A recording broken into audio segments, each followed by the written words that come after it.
오늘은 모스펫의 서브스트레스 홀드 스윙이라는 개념에 대해서 학습하기로 하겠습니다.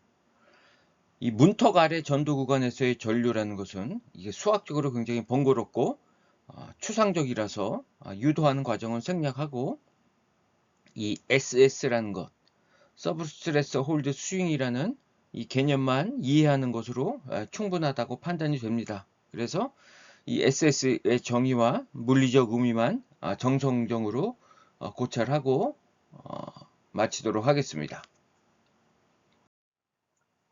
이 그래프는 트랜스퍼 커브죠. VGS와 로그 IDS를 묘사한 그래프입니다. 이쪽에 오프 전류는 게이트 전압이 마이너스일 때 오프 전류는 여기다 표시하진 않았습니다. 대략 이런 모양을 갖는다 그랬죠. 그래서 요게 바로 문턱 아래 전도 구간이 되겠습니다. 이 파란색과 까만색의 그래프를 비교해 보면 이 파란색이 좋다는 것을 우리가 이게 직관적으로 알 수가 있습니다. 왜냐하면 이렇게 요 문턱 아래 전도 구간의 기울기가 가파라지면 오프 커런트가 감소하고 온 커런트가 증가하죠. 그래서 온오프 레이시오가 커지니까 고속 스위칭에도 유리하고, 또 오프 커런트가 작아지니까 리퀴즈 커런트가 적어지는 거죠. 소비 전력에도 유리합니다. 그래서 이 문턱 아래 전도 구간의 기울기가 가파른 게 좋다고 얘기할 수가 있습니다. 그래서 우리 이 구간의 기울기를 이 스윙이라는 걸로 정의를 하는데요. 서브스트레스 홀드 스윙. 이거는 기울기의 역수에 해당합니다. 한번 살펴보도록 하겠습니다.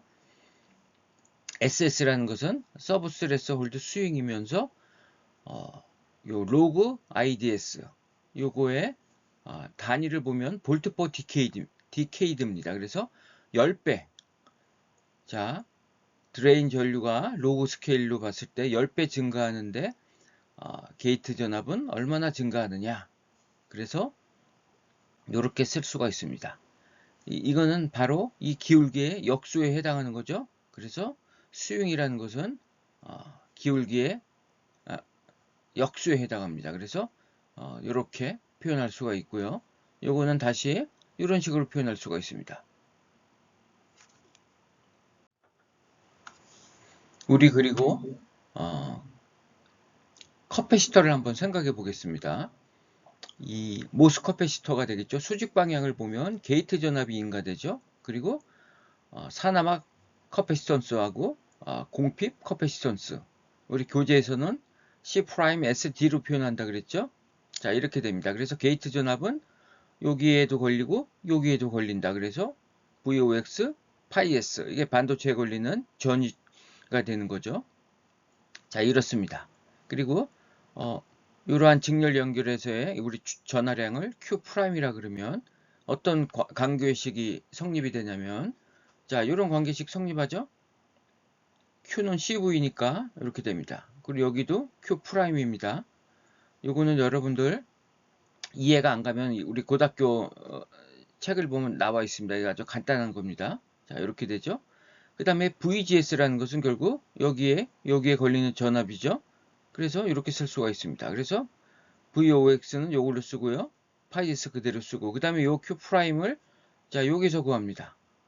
CSD 프라임 곱하기 파이S 이렇게 됩니다. 그래서 요거를 COX로 통분하면 이렇게 되죠. 자, VGS하고 파이S하고 관계를 구했습니다. 그래서 결국 요거를 우리가 구하고자 하는 겁니다.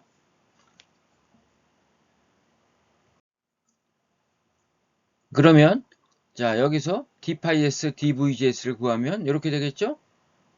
요것만 남습니다.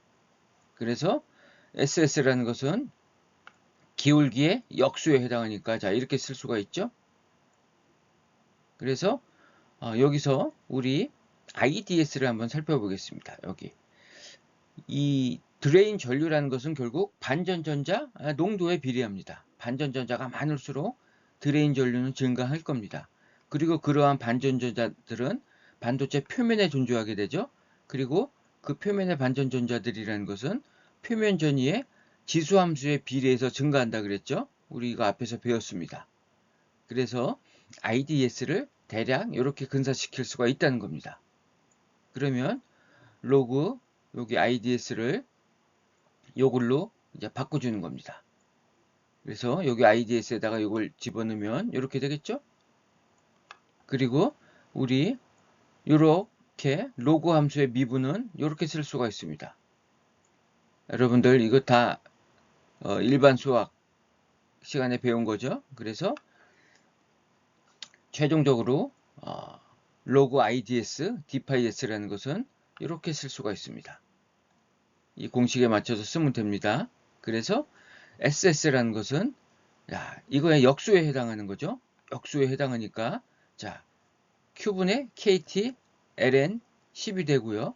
그 다음에 요쪽의 역수라는 것은 COX가 분모로 가니까 요거 1이 되죠. 그래서 1 플러스 COX분의 C 프라임 SD 그리고 단위는 볼트 퍼 디케이드. 그래서 이 값을 계산해 보면 이게 0.0259 일렉트론 볼트죠. 그리고 요게 대략 2. 얼마 정도 나올 겁니다. 그래서 이거는 0.06 볼트보다 클 수밖에 없습니다. 상온에서. 자, 그럼 SS라는 것은 기울기의 역수라 그랬죠. 그것이 0.06 볼트보다 크다는 얘기는 드레인 전류를 10배 증가시키기 위해서 게이트 전압은 최소 0.06 볼트 이상 필요하다. 그런 의미가 되겠습니다. 자, 이거를 조금 더 살펴보도록 하겠습니다. 자, SS를 다시 이렇게 썼습니다. 300K에서 최소 0.06V 이상이다. 이 부분이 0.06V입니다. 그래서 이거를 작게 하려면 이 부분을 어떻게든지 감소시켜야 되겠죠? 자, 이 부분을 감소시키려면 어떻게 해야 될까요? 이거는 매우 어렵습니다. 왜냐하면 현재 모스펫이 갖고 있는 이 플래너 타입이 갖고 있는 구조적인 한계 때문입니다. 왜냐하면 모스펫은 자 게이트의 전압을 인가해서 반전전자를 만들고 공핍층을 형성하죠. 그래서 커패시턴스를 보면 요 옥사이드층이 만드는 C옥수하고 요 CSD 요게 두 개가 항상 존재합니다. 이것을 없앨 수가 없는 거죠. 그래서 이 값이 항상 유한한 값을 갖습니다. 그래서 최근에 연구되고 있는 게 이 게이트 인슐레이터, 이 옥사이드에 마이너스 커피시턴스를 갖는 물질을 도입하고자 하는 겁니다. 그게 바로 대표적으로 하프늄 옥사이드에 지르코늄을 혼합한 3원계 얼로이 화합물입니다. 이게 강유전체가 되는데요. 이게 마이너스 커피시턴스를 가질 수가 있습니다. 그러면 이 값이 감소하겠죠? 그래서 S 값을 줄일 수가 있습니다. 자, 그 다음에 또 하나가 있습니다. 이 채널에 2D 물질을 도입하는 겁니다. 대표적인 게 MOS2 같은 물질인데요. 자, 이것은 공핍 커패시턴스를 제로로 만들겠다는 겁니다. 다른 말로 하면 fully 디플리션 시키겠다. 그런 의미가 되는데요. 이 2D 물질은 굉장히 얇게 적층할 수가 있습니다. 이런 경우 한 두 원자층 정도 적층하면 한 14옹스트롱 정도가 될 겁니다. 그러면 우리가 게이트의 전압을 인가하면 풀리 디플리션 시킬 수가 있다는 얘기는 공핍층을 형성하지 않고 반전 전자들로만 이 채널층을 전부 형성을 하겠다는 겁니다. 그래서 그렇게 되면 자, 이 부분이 제로가 되기 때문에 이 값이 0.06V로 수렴할 수가 있습니다. 그래서 지금보다 줄일 수가 있다는 거죠. 그런데 이게 이러한 비슷한 개념이 예전에 있었습니다. 바로 FD-SOI 모스펫이었는데요. 이게 공정적으로 만드는 것도 어렵고 그 다음에 비용도 비싸고 해서 현재는 뭐 없어졌습니다. 사용하는 곳이 없는데요. 그래서 나온 것이 바로 이제 현재 많이 사용하고 있는 핀팻 구조가 되겠습니다. 이 핀팻 구조를 보면 자, 이 부분이 되겠는데요. 여러분들 이거 앞에서 한번 보여드렸죠. 자, 이 채널층을 이게 게이트가 감싸고 있습니다. 세 방향에서 감싸고 있죠. 그리고 이 게이트 인슐레이터가 있고요. 그래서 전자가 소스에서 드레인으로 이렇게 흐르죠. 전류는 이렇게 갑니다. 그래서 채널의 길이라는 것은 요거가 되는 거고요. 채널 폭이 요거가 되는 겁니다. 그래서 이 채널 폭을 아주 얇게 합니다. 뭐 10나노메타 정도 디바이 랭스보다도 더 짧게 아주 얇게 구성을 하면 게이트의 전압을 인가하면 여기가 이제 반전전자가 형성이 되고 공핍층이 형성이 돼야 되는데 공핍층을 형성할 공간을 주지 않습니다. 아주 얇게 구성했기 때문에 완전 반전 전자들로만 여기가 꽉 채워집니다. 그래서 이 CSD 이거를 제로로 만들겠다는 바로 목적입니다. 그래서 여기를 요 괄호환을 1로 하면 이게 0.06V가 되니까 기존의 이 모스펫보다는 이 SS를 작게 할 수 있다는 겁니다.